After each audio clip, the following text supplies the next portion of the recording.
marketing service. On the podcast today, we have Angel Ribo. Welcome, Angel. Thank you. Thank you very much for having me, Thomas. My pleasure. Would you like to tell the audience a bit about yourself and what you do? Oh, absolutely. Well, I'm originally from Barcelona, although I live in Texas. I've been living here in the Dallas area for the last 10 years. And, in a nutshell, what I do is I help both corporate CEOs and established entrepreneurs to bridge the gap globally for expansion and exposure. I basically use internationalization as, strategies to help accelerate the growth of their businesses. That's what I do. And also I have a nonprofit. It's called Wisdom for Kids. And what we do is we help underprivileged kids in Latin America become entrepreneurs using their local resources. So those are basically the two main things I do in my life.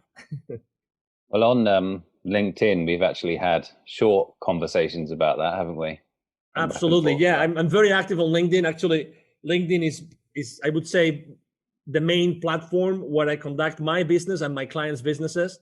And actually what I consider myself to be a LinkedIn influencer. Actually, I use my influence to help my clients get their messages and their products and services out to their markets. So yes, exactly. Well, I know from the profile that you are the CEO Confidant, but just in terms of what you do, is it accurate to say that you're a coach, a CEO coach? Well, that's a great question. So I started as a consultant, right? So basically, giving my 5 cents, my piece of advice to the CEOs of this world, exactly. But eventually, I became more of a coach, and not only a business coach, but also, as you said, a CEO coach, in the sense that when you start building trust with your clients, they eventually ask you or ask me, and hey, can you also help me with my position, specifically with the role I have in the company, with my life even.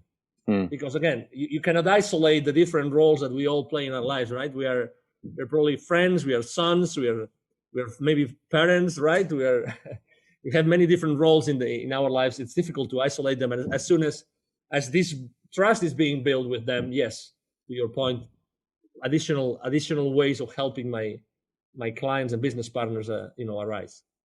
So they might come to you for business help, and then also it might cross over into their personal life. Yes, absolutely. It does very often. Exactly. So what are the common traits of successful CEOs that you have observed? Yeah. Number one, and actually that's one of my mantras in my business, which is, they take action immediately, right? And it doesn't have to be necessarily like perfect action. And that's something I use that's a nugget I use all the time, which is take imperfect action now. Take imperfect action now. And I use that also with my entrepreneurial, clients, customers. And that would be one. So they're less, let's say, I wouldn't say fearless, but they're less fearful of taking action and going to the market and making business decisions and marketing decisions, although they don't have all the information, all the variable, right? So they like to take risk. That would be the second one. They'd like to take risk because they know that taking risks, they can go to the market and they can actually, in the entrepreneurial world, there's this concept of the minimum viable product, right? So there's this minimum viable characteristics of a particular product or service that when you start offering it to the market, you get the first feedback, right? So they are very good at that. They're very good in start talking with their potential future clients and asking them, hey, I am planning to do this. I am planning to offer, this to the market. I'm planning to send this to offer this product or this particular service. What do you think about it? And they're very good in grasping this market intelligence very early on in the life cycle of that particular product or service. So again, taking imperfect action, being open to take risk. And the third one would be they're all very, very, very mindful that the key thing inside the organization, so that they are able to provide their boards with the answers that they're looking for, the shareholder value that they're looking for. They're very mindful that everything relies on their teams. Okay, it's not that everybody does a great job in educating or engaging or keeping their employees accountable. Obviously, every single CEO would like to have a high level of accountability within their employee base. But the reality is that that depends a lot on their leadership style, right? Hmm. It depends a lot on the engagement of the employees.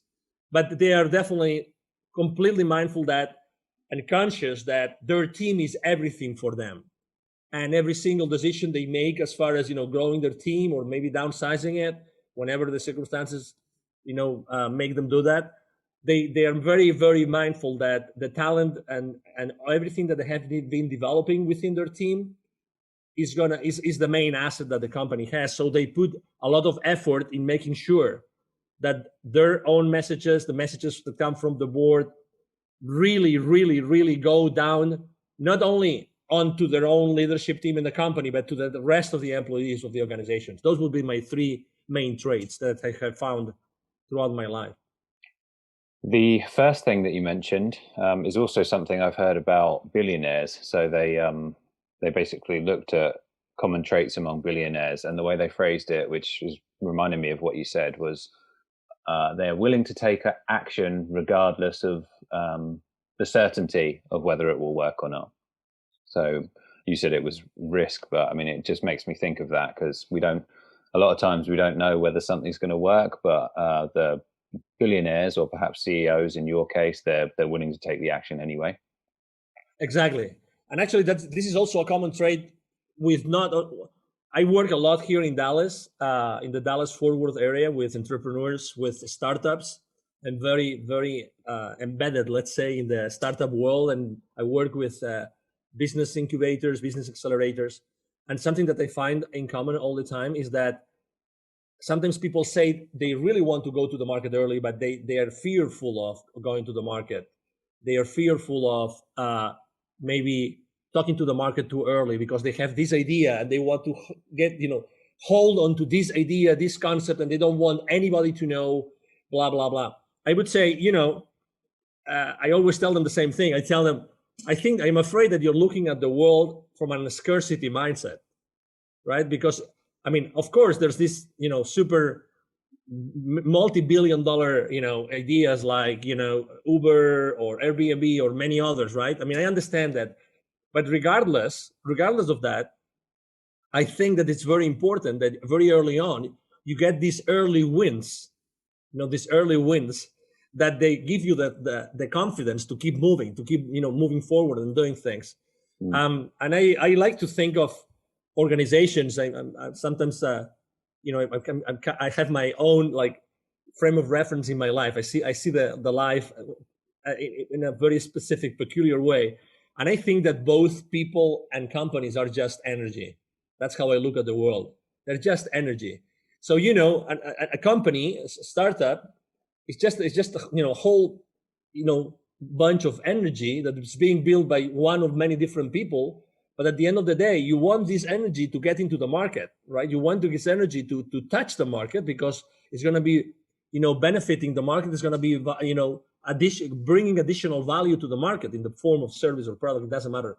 And as Tony Robbins says very well, the amount of wealth that you are able to generate with your business or with your life is totally, proportional to the amount of people that you're able to add value to. So, why being, again, although I know that intellectual property is important, why not going very early on into the market? Just take your chances and start deploying this, start testing it. Proof testing is the number one thing I always advise both my CEOs when they want to launch a new product or the newly established ones when they are starting with a completely new venture.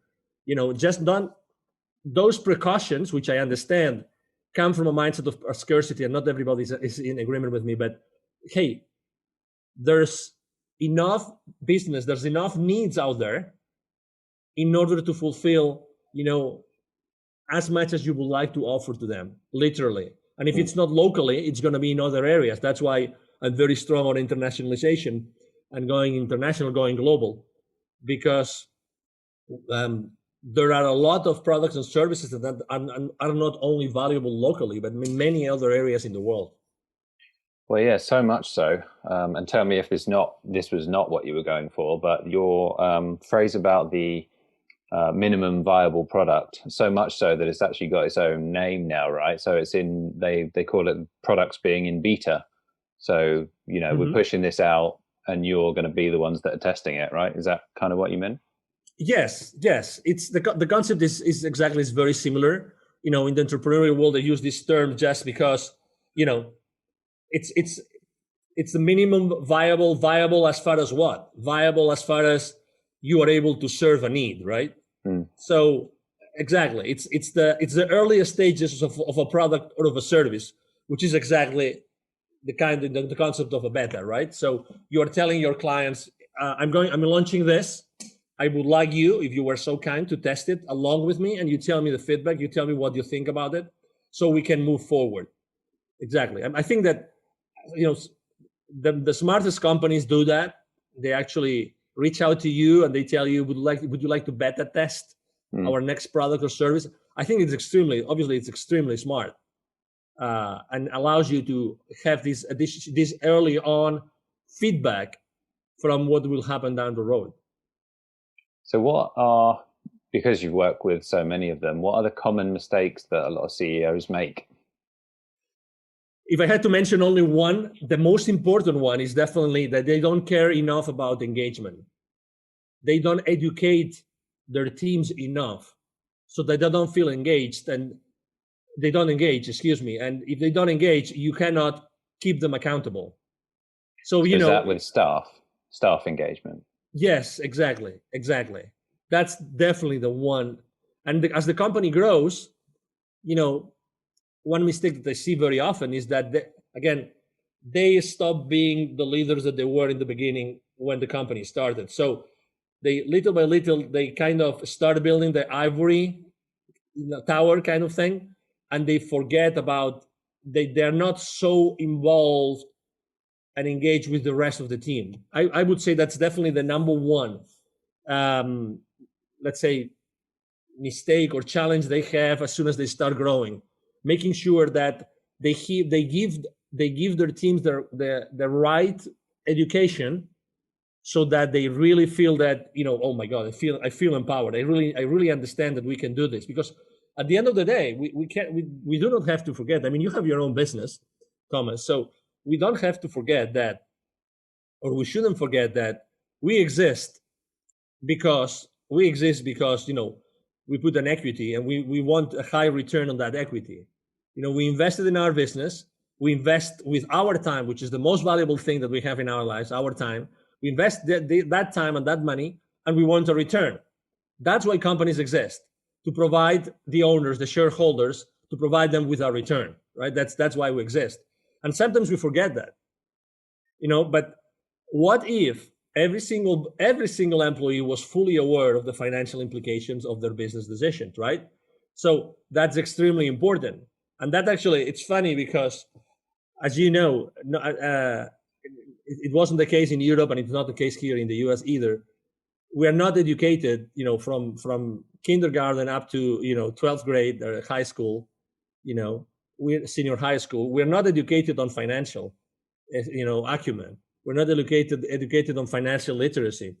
So even if we have worked for large corporations and then we become entrepreneurs ourselves, we have never received the right level of financial literacy, which allows us to be fully mindful of the consequences of what we do. It's kind of up to you, isn't it, if you want to learn about that stuff? Exactly. But it's funny because we are still, both of us were entrepreneurs, right? We still made the decision of going out to the market, offer our services, and risk it. We risk it every day. We risk it every day. We go out there, we have our marketing, we have our podcast and exposure and everything, but still we risk it every single day. So if you take this into larger organizations, the reality is that there is a common elephant in the room, and that goes up to C-level as well, to the CEOs, which is not everybody has received the right level of financial literacy. I mean, I was reading the other day a great book that speaks about very basic business concepts, and uh, only 46% of C-level of business operators really understand the basic financial principles of organizations. Only. So it means that there's this big elephant in the room. Excuse me, I just let me take that back. It's 46% of C-levels are able to understand the main financial principles of the organizations. So it's not that they don't understand it. It's just that they have not been trained to do it. Mm. They have not been educated to understand fully the financial implications of the business decisions that they make every single day. That's why that's definitely the number one challenge. It's the disengagement of the employees for a lack of, or due to a lack of education. Well, coming back to your point of engagement, do you think that's a problem of incentives? So I think there's an issue with staff potentially speaking up where there's an element of risk there for them. Whereas if they don't speak up about let's say a problem or an issue, they're no worse off than they already are right there. Yeah, you're talking about another of the challenges that companies have, which is managing expectations, right? All the time inside an organization, we are always managing expectations, or our bosses or our peers are managing expectations, and we don't talk about it. There's things that we don't talk about it. To what you just said, just explained, we don't talk about it, but we should talk about. We should be working on a company, in an organization that allows everybody to speak up about anything, anything. We should be able to speak about anything inside the corporation. One of them being incentives. Is incentives an important ingredient in the engagement equation? Absolutely, it is, but it's not the only one. And again, think about your career, right? Think about your career since you had your first job until you had your last job, or even if you have a job right now. Would you trade some of your paycheck for having a better job? A better boss, okay, or a better culture? Would you be willing to forfeit part of your check if you were going super excited every single day to your work, to the company that you're working with? And I would probably say yes, 99% of the time. Yeah, I think there's a lot of evidence to suggest that that's the case. Exactly. Because, when you are excited, you love it. I just love to go to that place and meet with that person and work together with that thing, because it's, again, and that's something also that Tony Robbins says very much, which is the quality of our lives is the quality of our emotions, right? And again, unfortunately, we trade in those emotions for money. So is money a good incentive? Yes. And there's people maybe that are more incentivized by money than others, but still, what about culture? What about culture? What about if you were given all the education, again, going back to education, what if you were given all the education that you need inside the company, that you feel really empowered,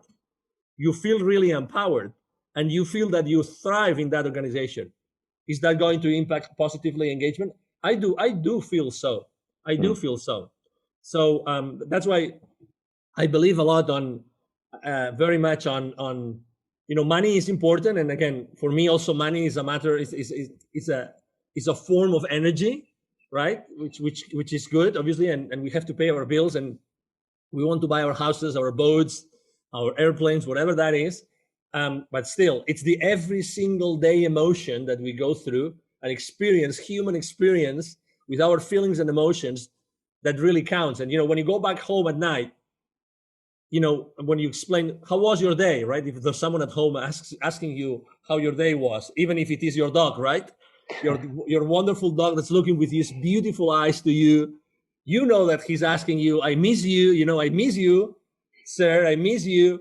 How was your day? And you start talking to your dog, I'm sorry to put this comparison here, this metaphor, but I really believe that emotions and feelings make a big difference when you go back home and you reflect about the day that you just had. No, it's the way you want to spend your life, right? So I totally agree with you. Yeah, exactly. So have you got some success stories that you're proud of in helping CEOs? Yeah, there's a lot of stories. I would probably like to explain or to tell the story about a small company, just because I think that there's a lot of entrepreneurs out there. There's a lot of people listening to this podcast, and obviously, I thank every one of them here right now listening to us, because I think that it's a story of consistent, imperfect action being taken and believing in one's products, services, and team.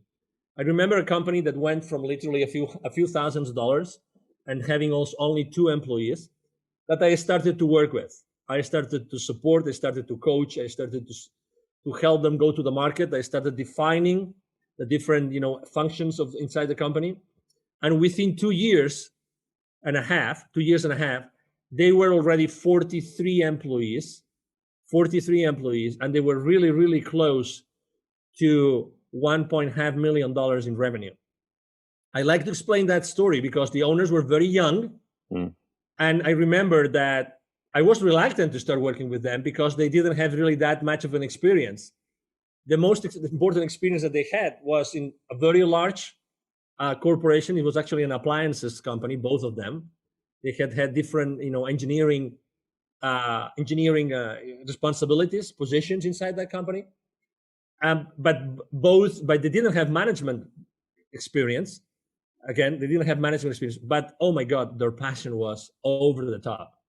You could tell these guys were going to do it. I still remember when they came to see me. I think we met at a restaurant or a coffee shop. I was inside. I saw them when they arrived in their car. They had this very small, tiny car. I mean, I remember that. I mean, image as if it was now.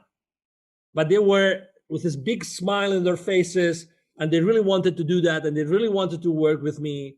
And oh my God, it was a blast. I mean, obviously we are friends today, and we respect each other a lot. But it was their passion. It was there's nothing impossible. We are going to do this, and we are going to do that much better than anybody else. It was this, I mean, they didn't care about competition. It doesn't matter if we are the newcomers. It doesn't matter. We are going to do this in a better way and the right way. And we're going to put a lot of innovation in what we do, and we see the world in a different way. And if I had to reflect and also say, besides their passion, what also made them successful, because they didn't have the experience as business owners, right? Mm. Is that they were really good in dealing with people. Their team members loved them. They were a couple. Their team members loved them. They had a very something that I liked a lot. Today we talk about a lot about uh, gender equity. They did a great job. I mean, their industry was high tech, so it's a man dominated industry, but they had a very well balanced. I work a lot in the diversity and inclusion space, and they did a great job bringing female workers and male workers all together for the good of the company. And very, very young, very, very excited employees still today. I mean, I haven't worked with them for the last 10 years now, and 5 years now, but they still remember me, and I will never forget. Every time I was going to visit them, the excitement, their team, the way that they were supporting each other and helping each other internally. That was really a great experience. So they went from 2 to 43, did you say? Yeah, yeah. Now, for some reason, when I asked the question, I thought that it would be, taking a corporate to bigger numbers or something, but I can completely understand why it would be something, I don't know, more meaningful, a story that's more meaningful to you, taking something which is barely just started to what most people define as successful. Yes, obviously it's important to help a company, for instance, to expand internationally, to build a distribution channel so they start generating millions of dollars within a couple of years, 3 years, and you have a big budget to spend to do that as well. But that's it. I mean, when a large corporation starts doing this, they already have all the checks and balances and everything in place. Obviously, it's a nice story, and we help a lot of people, but it's a completely different environment, right? It's a completely different experience as well. Yeah. Because obviously every single one of these 43 means 43 different families. Yeah, it's more personal, isn't it? Yes, it is. So have you noticed some trends or circumstances where a CEO would commonly reach out to you? Yes. Yeah. Number one, I think that, and I'm going to talk about marketing now, right? I think it all depends on how you market yourself. And obviously, I mean, thank you for this opportunity today, because at the end of the day, every time that I expose myself, I'm reaching out to the world, and the world is listening to me, right? So what kind of CEOs, you ask me, what would make them reach out to me? I would say, what makes them be attracted to me? Okay, that's the question I'm going to answer. It's the smile, isn't it? Well, obviously, I mean, it's the attitude. It's the attitude. If you've read that book from this guy that was so many years in the concentration camps in Germany, Viktor Frankl, In Search of Meaning, if you've read that book, he would say that regardless of where you are in the world, even if you are for 5 years, 10 years in a concentration camp, it's your attitude which is going to keep you alive. So it's the same thing. So I think that number one, obviously, people reach out to me because they have something that they want to do, or they have something that they want to get rid of, and they are looking for help. So number one, they are humble enough to ask for help. That's the number one thing. Those CEOs know that they need help, and they think that they could help them, either because of my professional background, or either for the values that I put out there every single time I go out there with any of my marketing strategies, right? You probably have seen that exactly. I'm very active on LinkedIn. I post every single day. I make a mix of my clients' content, my content, very personal things. I actually talk very personal very often. Last year I talked a lot about building bridges and these kind of things, right? I like the comedy. Yeah, exactly. And I like to connect. Like at an emotional level, right? And at a very human level. So I stand for humility. I stand for probably acceptance. I stand for gratitude. I think that those three principles, at the end of the day, if you consistently get out to the world and expose yourself with a specific verbiage and attitude, eventually the world comes back to you because of that, because they value those principles, or they value that what you do every single day. There's this, you're a marketing expert, so then when someone starts talking about, okay, so I'm going to serve that community, and that's going to be my persona or my avatar, and very often we make a big mistake, which is we're trying to have this avatar so wide so we can attract everybody, and it's the other way around. It takes a while to entrepreneurs to understand this, that the more specific you are about how you position yourself and how you are yourself reaching out to the world, the higher the chances that you're attracting the CEOs or the business owners or the entrepreneurs or the startup, leaders that you want, that they need your services, that you want to attract to your practice. If you're marketing to everyone, then you're marketing to no one. That's exactly the quote that I use for that one. So would you say that it's about they're looking to achieve something, and they're not 100% sure on what it is that they want to achieve, but they see you as the person who can help them get there, basically? That's a possibility. I would say that sometimes they know that they need help, but sometimes they're not able to put it into words perfectly, and it would surprise you from a high level executive, right? But at the end of the day, it's they're humans.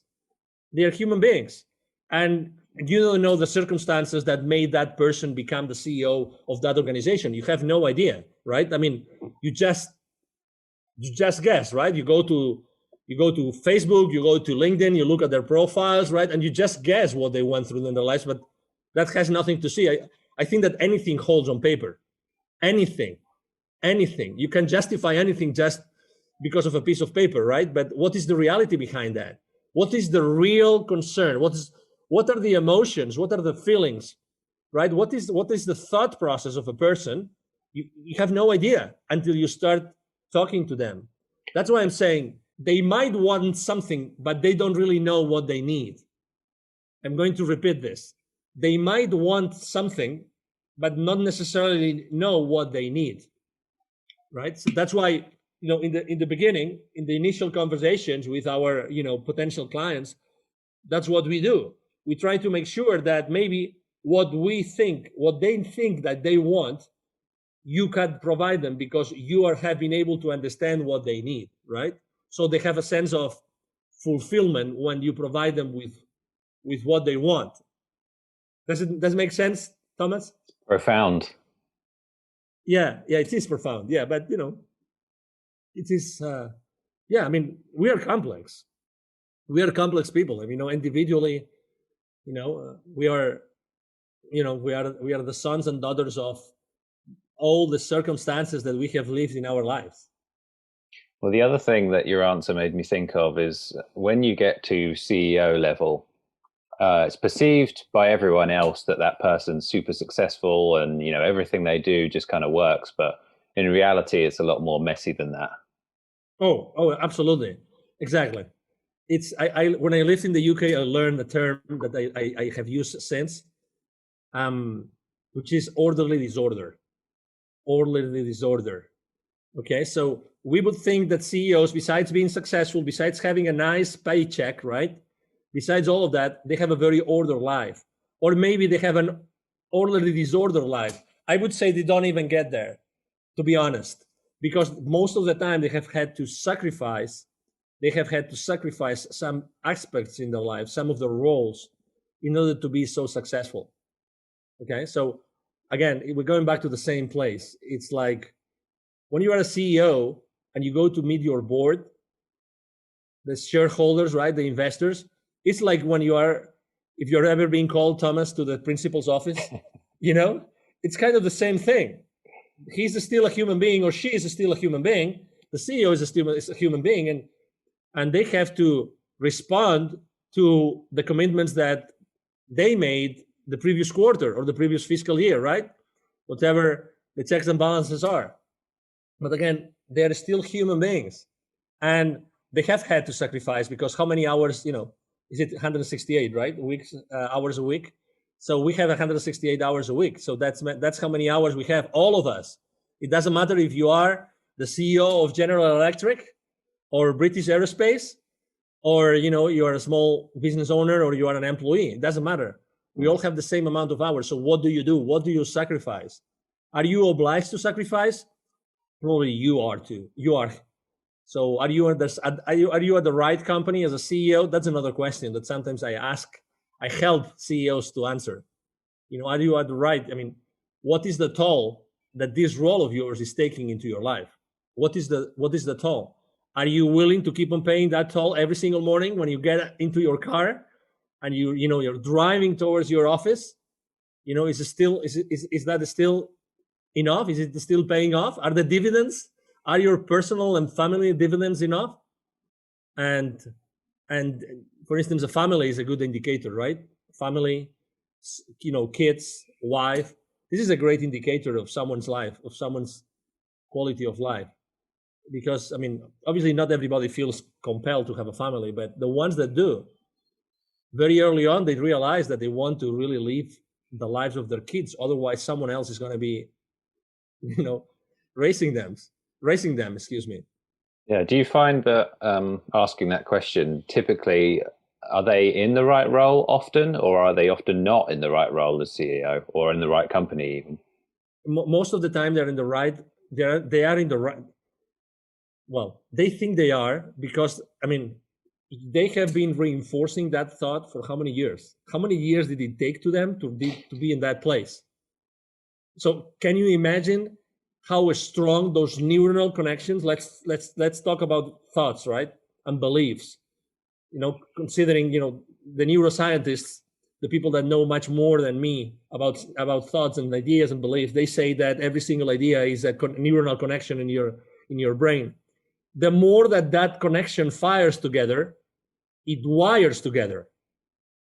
So imagine someone that has been for their entire lives, firing together those thoughts. I have to do this because I want to reach the summit. I want to reach the summit of my corporate career. I want to do that. I want to do that. So their thoughts are very strong, very strong. So then it's when you ask the right questions is that they start opening themselves and they start valuing and assessing the decisions that they made throughout their lives. And there might be my questions, or there might be maybe some incidences that happen in their kids' lives or in their relatives' lives, or even at their parents' lives. Some people are always very attached to their parents, and sometimes parents obviously they age, they grow older, and sometimes they don't have their kids around or their children around to help them as they age. So yeah, so I think there's always a discovery there.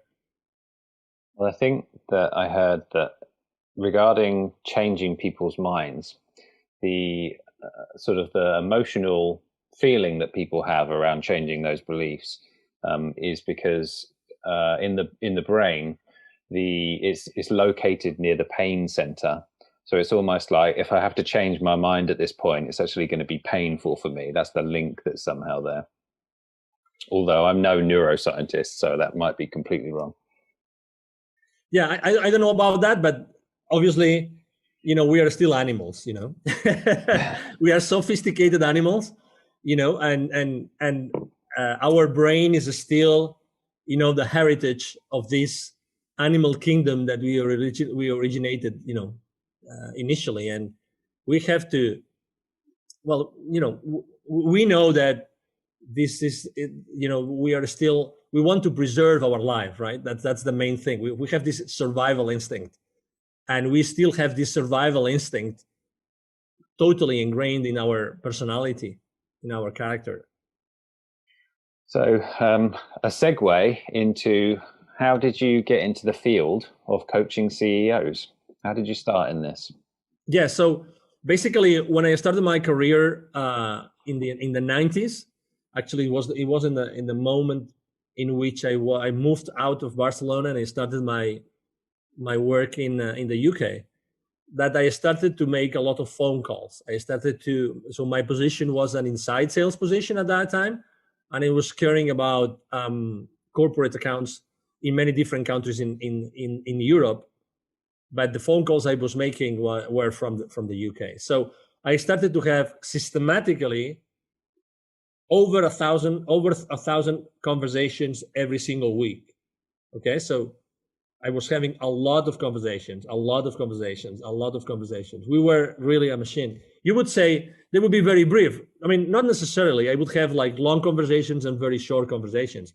But when you start talking to people, and most importantly, listening to people, you realize that we don't have different problems as human beings. We all have a lot of the same problem.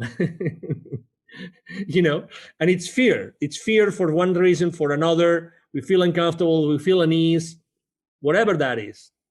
And that relates to our company, it relates to a business, it relates to our employees, it relates to our finances.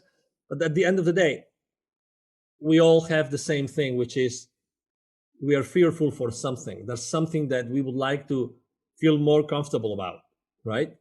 And that's, so when you do something systematically, and when you do something over and over and over and over again, you start seeing, commonalities. You start saying that, oh my God, maybe there's something here that I'm realizing. I'm realizing that if I listen properly and if I ask questions, I'm realizing that I'm giving these people with the right level of, trust, or with the right level of, not trust, confidence, excuse me. We use the same word in Spanish. So, and that's when I realized, oh my God, I really can do that. And also something is that I was very good in dealing with gatekeepers. So I would reach out to C-level executives with some frequency. So I realized that, again, these people were, exactly the same way that the people at the bottom. You know, maybe they were more scarce in time. I get that, right? Because they have a lot of things to do in a single day. I get that. But at the end of the day, they're human beings. And the good thing about people at that level is that they don't get any we would say BS in the UK, in the US, right? You understand what I mean? So it's good to have a very direct conversation. Mm-hmm. So they don't, you don't have to go around the bushes. It's great. I love to be direct. I love to be in a conversation in which, we spend 5 minutes and not 30 minutes, or we spend 10 minutes and not, 1 hour. You know what I mean? I like to have a straightforward conversation. So this is the deal. This is what I would like to do. This is what I would like to accomplish, blah, blah, blah. I like that. Maybe that's the only difference. But to your question again, it's realizing that when you do something consistently, you realize that people really want to be heard. And you are good in listening, and you are good in analyzing what they're saying. That's what got me started. You made a lot of progress in that, and you thought, I can do this. And then what was the steps after that? Well, I have to say that I started to do that while I was in corporate America. So that was part of my role. So even if it was not written in my job description, because coach is like a soft skill to be considered in the job description in a corporate environment, right? But in reality, the people I was working with, and I was throughout my corporate career, I was actually coaching a lot of CEOs, both for growing their businesses and for making buying decisions. So I started to do that consistently. So again, it's like my frame of reference was different. So even though I was always developing business, so like selling, right? Developing businesses for different companies and helping companies develop their businesses, I was always myself on that spot of being a coach. It's like I made the decision myself of being a coach, not only being someone that would be there to tell them you have to do this, this, this, this, and this. And if you don't do this, you're going to fail. And then when we review the sales forecast, no, you didn't do this. You have to do this, this, this, this, and this. It's a decision that you make, right? And I think that, very honestly, Thomas, I think that comes from your upbringing. That comes from your heart. That comes from when you have a relationship with someone. Where does your relationship start from? I think that it's a common denominator in your life, that you start every single relationship from the same place. I really felt like that myself. Honestly, I really felt myself being in that place of, I was always coaching, like asking questions, trying to understand, right? Trying to understand. And I think, again, I connect that very much with my heart, with like listening to my heart's voice, regardless of my degrees, my computer engineering degree, my MBA, regardless. It's like we are human beings. And what can I do to help you? Good answer. I got a list of questions here, and this particular question, there's a context behind it, and that is, I'm sure you've heard the stats before about CEOs working a certain number of minutes per day, the actual productive work that they do. Are you aware of that statistic at all? No, I'm not. I think it's, in a working day, in a normal average working day, they get, I'm fudging the numbers a bit, but it's like an hour and 20 minutes of actual solid work or whatever it might be. And the question is, what would you say is the activity a CEO does the most? And that's the context for that question. I think it's I would say talking to the rest of the organization, mainly the leadership team, to make sure that the organization is aligned. That would be my number one thing. So it's essentially communication. Yes. Okay, that's very interesting, because it just means that the emphasis on that particular skill is very high then, right? Yes, I think that you have to be a good, again, it's you are the CEO or you are the leader of the organization. Who are you? The CEO or the leader, right? I believe that the real leaders, are the CEOs I work with are the real leaders of the organization. And what are, would you say, are the biggest misconceptions about CEOs? Yeah, the biggest misconceptions is what you mentioned before, which is they're so successful, they're so happy, everything is great, everything works out, they have the perfect life. That would definitely be one of them.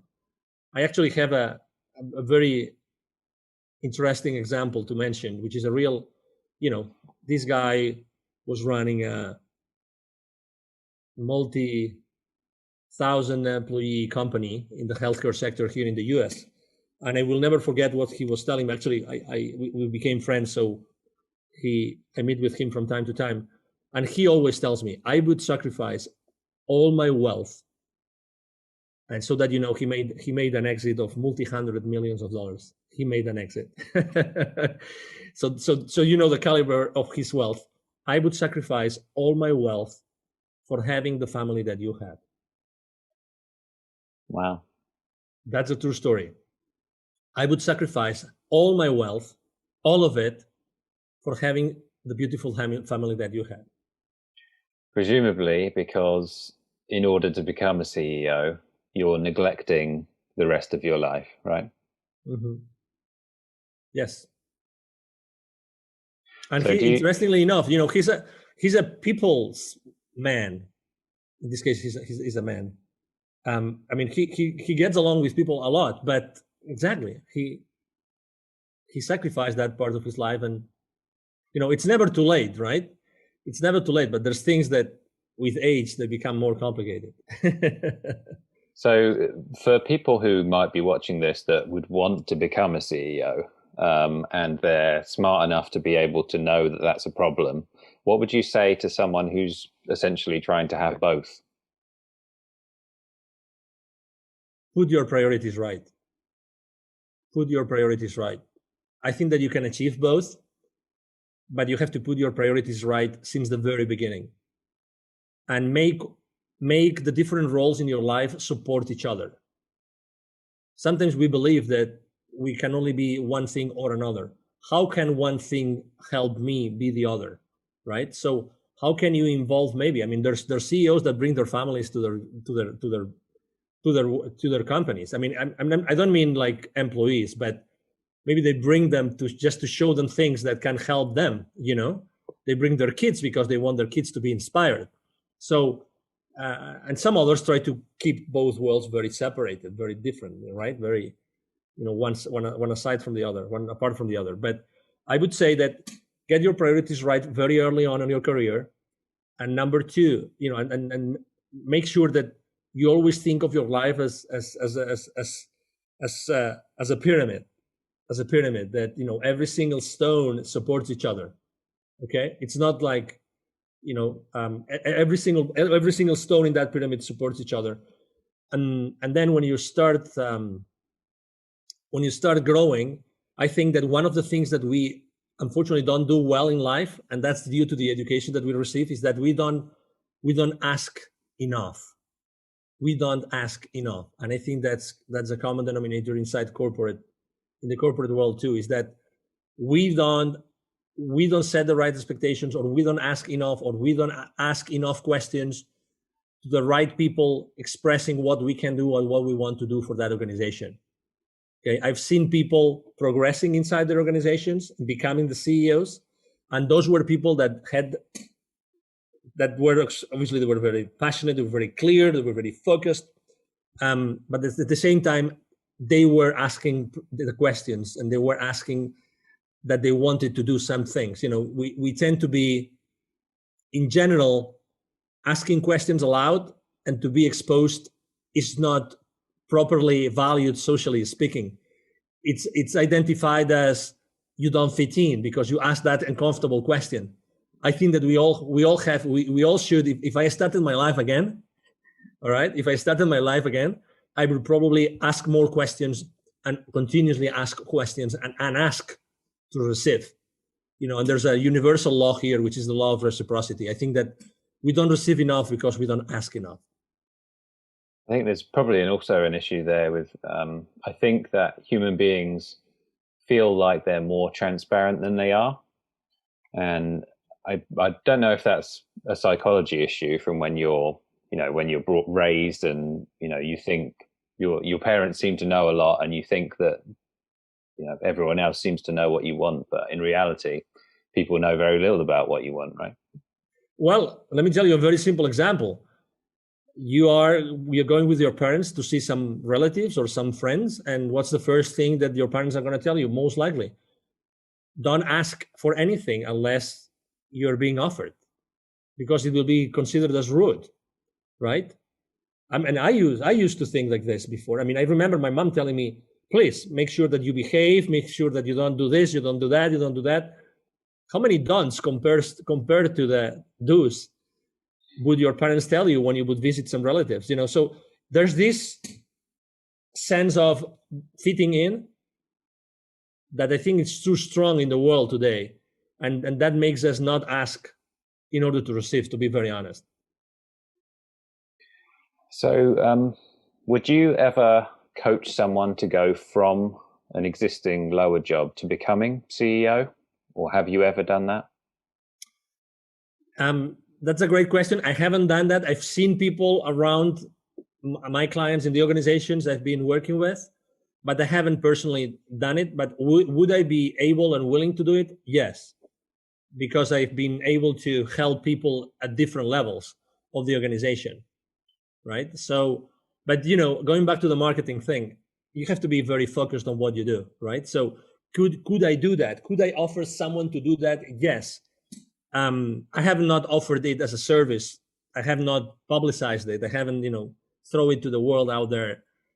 But could I do it? Yes, because So you wouldn't decline it, but you know who your customer is, which is CEOs essentially.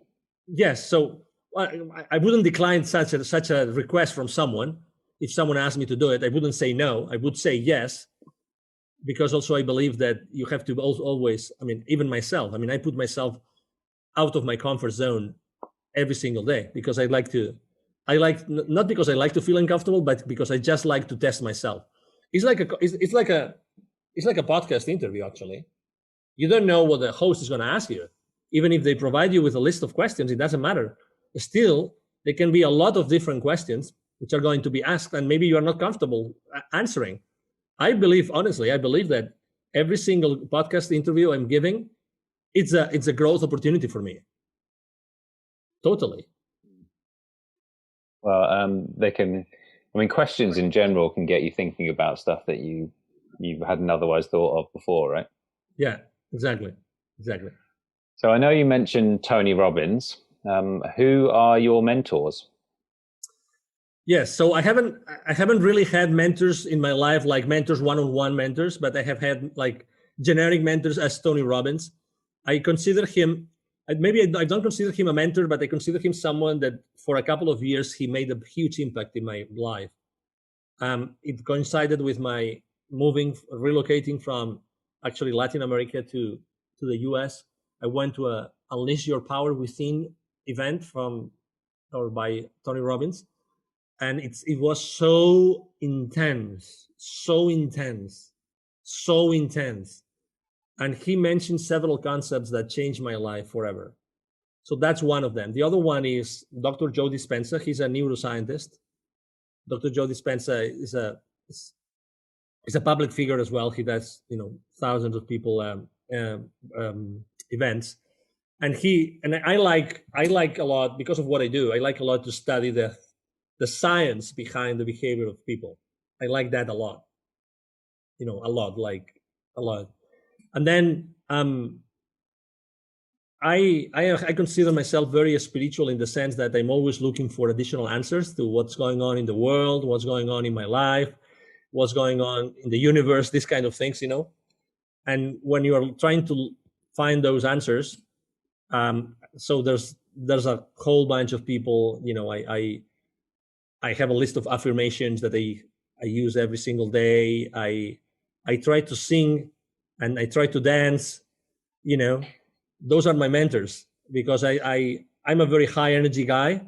I can be very, very quiet, but at the same time, I'm also, I build myself with additional strength every time I sing or every time I dance. I really, those are activities that feel my human and spiritual side a lot.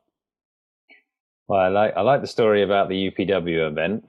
I haven't been to one personally, so it's interesting that you say that. It makes me want Yeah, to go even more. very intense, very, very intense. Can you tell me about when you met Les Brown? Because I'm a fan.